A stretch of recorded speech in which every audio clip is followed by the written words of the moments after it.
नमस्कार दोस्तों, मैं रुद्रा एक बार फिर से उपस्थित हूँ आपके सामने एक नई कथा के साथ। आपका बहुत बहुत स्वागत करता हूँ इंस्पायरिंग मोटिवेशन स्टोरीज में। तो दोस्तों, सतयुग से लेकर त्रेता युग, द्वापर युग और कलयुग तक ना जाने ऐसे कितने इंसान हुए हैं जिन्होंने अपनी भक्ति और श्रद्धा के सागर भर दिए हैं। तो सतयुग से कलयुग तक हमने शिव भक्त, विष्णु भक्त, प्रहलाद, श्री राम भक्त हनुमान और श्री कृष्ण भक्त सुदामा, मीरा, राधा, गुरु नानक, साईं बाबा, ना जाने कैसे ऐसे अवतारी पुरुषों के बारे में जाना है जिनका जीवन धन्य है। लेकिन आज हम कलयुग में जन्मे एक ऐसे महान भक्त की कथा लेकर आए हैं जो मुस्लिम परिवार में पैदा हुए थे, जिनका नाम था हरिदास खान, जिन्होंने भक्त की दुनिया में एक बहुत ही ऊंचा नाम कमाया था।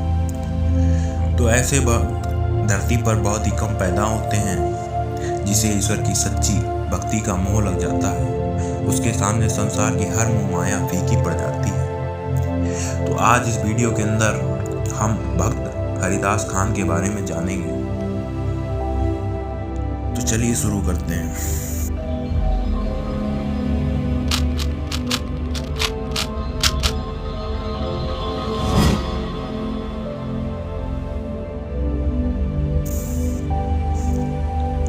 तो हरिदास जी का जन्म यशोहर जिले के एक छोटे से गांव बूडन में एक गरीब मुस्लिम परिवार में हुआ था। ये बूडन गांव आज के बांग्लादेश में स्थित है। जब हरिदास जी का जन्म हुआ था तो बांग्लादेश भारत का ही हिस्सा हुआ करता था। इस गांव में एक गरीब मुस्लिम परिवार रहा करता था। इसी गांव में हरिदास खान का जन्म हुआ था। कहा जाता है कि हरिदास खान के जन्म के पूर्व ही इनके स्वभाव तथा संस्कार के चलते बचपन से ही हरिदास खान की श्रद्धा हरि नाम में थी। जैसे जैसे वह बड़े होते हैं और भक्ति के चलते उन्होंने अपना घर त्याग कर वैराग्य ले लिया। इसके बाद ग्राम के समीप हरिदास खान ने एक छोटी सी कुटिया बना ली और उसी में रहने लगे। हरिदास खान बहुत ही शांति प्रिय और धैर्यवान साधु थे। सज्जनता उनका गुण था और निर्भयता उनका आभूषण था। हरिदास खान रोजाना 3 लाख हरि का नाम जोर जोर से ऊंची आवाज में करते थे। एक दिन ऐसे ही जोर जोर से जाप कर रहे थे, तब उनकी आवाज वहां से गुजर रहे आदमी के कानों में पड़ी। जो आदमी हरिदास खान के पास आया और कहने लगा कि आप इतना ऊंचा बोल कर जाप क्यों कर रहे हो? आराम से भी तो कर सकते हो। भगवान बहरे नहीं है, मन में भी जाप करोगे तब भी आपकी आवाज उन तक जरूर पहुंच जाएगी। यह सुनकर हरिदास खान मुस्कुराते हैं और बोलते हैं, हाँ महानुभाव, आप कदाचित सत्य ही कह रहे हैं, किंतु मेरा इस ऊंची आवाज पे जप करने का मकसद भगवान को आवाज सुनाना नहीं है। तो वो व्यक्ति बोलता है, तो फिर क्यों इस प्रकार से हरि के नाम का गुणगान ऊंची आवाज में कर रहे हो? तब हरिदास खान बोलते हैं, हे महानुभाव, हरि का नाम और गुणगान बहुत ही अलौकिक पूर्ण प्रक्रिया है। हरि नाम को बोलने वाला या सुनने वाला कई प्रकार के दुखों से मुक्ति पाता है तथा ईश्वर की कृपा प्राप्त होती है और उसे नरक से मुक्ति मिलती है। इसी वजह से हरि नाम का जप गुणगान ऊंची आवाज में करता हूँ, ताकि आसपास जहाँ तक भी मेरी आवाज पहुँच सके वहाँ मौजूद हर छोटे बड़े जीव जंतु तक इस दुर्लभ जीवन से मुक्त होकर मोक्ष प्राप्ति का मार्ग आसान हो जाए। इस हरि के निरंतर तेज स्वर जाप से आसपास का तमाम वातावरण हरि नाम से शुद्ध हो जाता है और चारों तरफ सकारात्मक ऊर्जा काम करने लगती है। हरिदास खान की इस बात को सुनकर वह व्यक्ति संतुष्ट हो गया। इस प्रकार धीरे धीरे हरिदास खान की ख्याति बढ़ती जा रही थी। बहुत से लोग उनसे प्रभावित हुए कि वह भी ईश्वर भक्ति में लीन हो गए और रोज जाप करने लगे। बहुत से लोग ऐसे भी थे जो हरिदास खान के प्रति बढ़ते लोगों में लोकप्रियता से बहुत जलते थे, जिनमें से रामचंद्र खां नाम का एक जमींदार था। उसने हरि खां की साधनाओं कीर्ति को नष्ट करने के लिए षड्यंत्र रचा। एक वेश्या को धन का लालच दिया। वेश्या तो थी भी ऐसी जो धन के लिए कुछ भी कर सकती थी। वेश्या तुरंत रामचंद्र खां की बातों में आकर उसकी बात मान जाती है। वह वेश्या बहुत खूबसूरत थी। उसने रात को खूब श्रृंगार किया और हरिदास खान की कुटिया की ओर चल देती है। जब वह वेश्या कुटिया में पहुंची तो हरिदास खान हरि की भक्ति में लीन थे। हरिदास खान के मुख के तेज और सौंदर्य को देखकर वेश्या में तीव्र काम वासना जागी। वह पूरी तरह निर्वस्त्र हो गई और हरिदास खान के चारों तरफ नृत्य करने लगी, हरिदास खान को स्पर्श करने लगी। इसी प्रकार रात्रि भर वेश्या निर्लज्ज होकर हरिदास खान की समाधि भंग करने का प्रयास करती रही, परंतु वह अपनी इस मंशा में सफल न हो सकी। सुबह होते ही वेश्या ने अपने वस्त्र पहने और जैसे ही चलने को तैयार हुई, तभी हरिदास खान ने बोला, देवी आप कौन हो और आप कब से यहाँ हो? मैं क्षमा चाहता हूँ, आपसे हरि भक्ति के आनंद में लीन रहने की वजह से मैं आपको ध्यान न दे सका और बात नहीं कर पाया। कृपया बताएं कि आप किस प्रयोजन से यहाँ आई थी।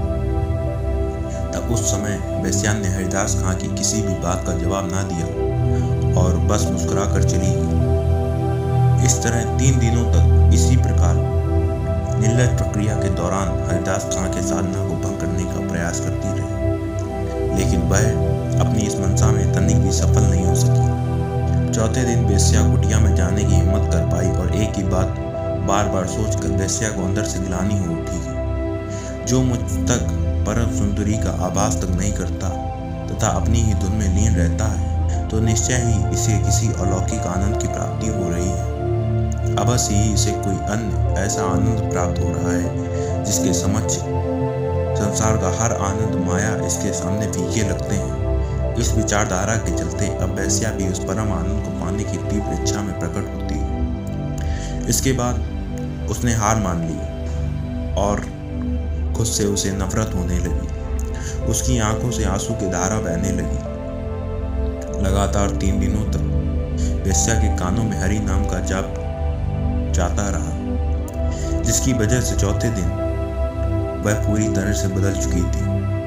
उसके मन मस्तिष्क में सिर्फ एक ही आवाज गूंज रही थी, वो थी हरि नाम की।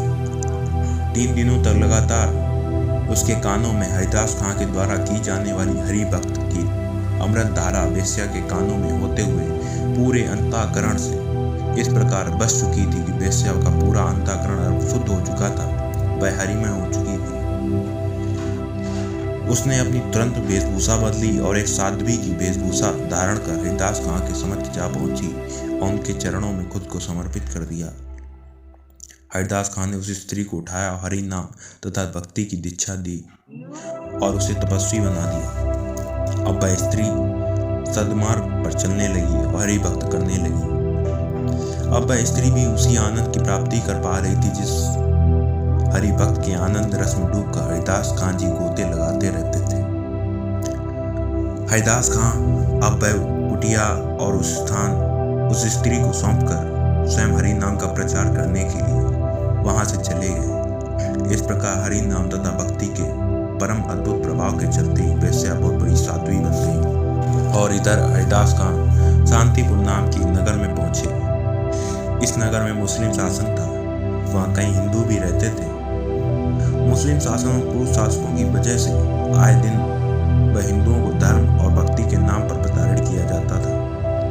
अब ऐसे में वहाँ हरिदास खान को हिंदू ईश्वर की भक्ति करता देख मुस्लिम वर्ग बहुत क्रोधित हुआ, जिसके चलते यह बात नगर के बादशाह तक पहुंच जाती है। हरिदास खान को बादशाह के सामने लाया गया। बादशाह ने हरिदास खान को कारागार में डाल दिया। हरिदास खान के बहुत से हिंदू भक्तों को जब यह पता चला तो वह सब इसे बादशाह का अन्याय बोलते हुए बादशाह को बड़ा बुरा कहने लगे। चारों तरफ बादशाह की बुराई होने लगी। वहाँ कारागार में हरिदास खान के मनमोहक रूप और हरि भक्ति के प्रभाव से बहुत से कैदी उनके भक्त बन गए। इस प्रकार स्थिति काबू से बाहर होते देख अधिकारियों ने हरिदास खान पर मुकदमा चलाया। हरिदास खान को काजी के सामने लाया जाता है। काजी साहब बोलते हैं, हरिदास, यह तुम्हारा बहुत अच्छा भाग्य है कि तुम मुस्लिम परिवार में जन्मे, फिर भी तुम काफिरों यानी हिंदुओं के देवताओं का नाम क्यों जपते हो और उनके जैसा ही आचरण करते हो। हम तो हिंदू के घर का पानी भी नहीं पीते और तुम हिंदुओं के साथ रहते हो, खाते पीते हो, उनके भगवान का नाम जपा करते हो। यह सब बंद करना होगा, वरना जहन्नुम की आग में जलोगे। इसीलिए यदि खुदा के इस कहर से बचना चाहते हो तो अभी ये छोड़ दो और जाओ, कलमा पढ़ना शुरू कर दो, इबादत करना शुरू कर दो, हो सकता है खुदा तुम्हें माफ़ कर दे। यह सब सुन हरिदास खां बोलते हैं, हे काजी साहब, आप इतने ज्ञानी होकर इतनी छोटी बातें क्यों करते हैं? ऐसी बात करके आप अपने सीमित ज्ञान को परिचय दे रहे हैं। काजी साहब, कौन हिंदू, कौन मुस्लिम, कौन किसका खुदा है, कौन किसका भगवान है, इस किस्से को आप ही सुलझाएं। हम तो बस एक ही ईश्वर को जानते हैं जो समस्त संसार को चलाता है और हर इंसान के दिलों में बसता है। हम तो बस उन्हीं के हैं। हरि बोल, हरि बोल, हरि बोल, हरे कृष्णा, हरे कृष्णा, हरे कृष्णा। यह सब बोल हरिदास खां फिर से अपनी भक्ति में लीन हो जाते हैं। हरिदास खां की इस हरकत को देख वहां उपस्थित काजी साहब के साथ सभी मुस्लिम अधिकारी गुस्से से आग बबूला होने लगते हैं। काजी साहब गुस्से में चिल्लाते हुए बोले, इस काफिर को पूरे बाजार में घुमाओ और इसकी पीठ पर कोड़े बरसाओ, तब तक लगाओ जब तक यह अधमरा ना हो जाए। मुस्लिम सैनिकों ने वैसा ही किया। हरिदास खां को बाजार में लाया गया। हरिदास खां ने हरि भक्ति की कृपा से अपनी प्राण शक्ति को केंद्र में स्थित कर लिया, जिसके चलते चाबुक की मार से उन्हें मुंह से उप तक ना निकला। देखते ही देखते पूरा बाजार लोगों की भीड़ से बढ़ गया। इस नज़ारे को देख बाजार में उपस्थित सभी ने अपने दांतों तले उंगली दबा ली थी। हरिदास खां को मार रहे सैनिक भी अब घबरा रहे थे कि इंसान ने उप तक न किया और सहनशीलता की सारी हदें पार कर दी।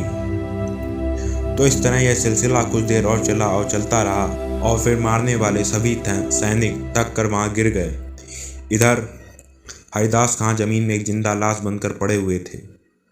सैनिकों ने हरिदास खान को मरा हुआ जानकर उन्हें नगर से बाहर नदी में जाकर फेंक दिया और वहां से चले गए।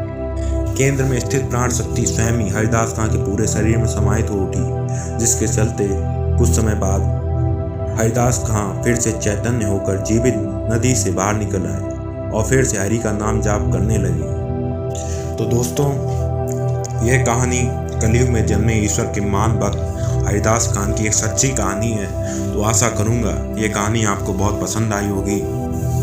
अगर पसंद आई हो तो प्लीज़ वीडियो को लाइक और शेयर ज़रूर कीजिएगा। और ऐसी ही नई कहानी के साथ आपको फिर से दूसरी वीडियो में मिलता हूँ। धन्यवाद।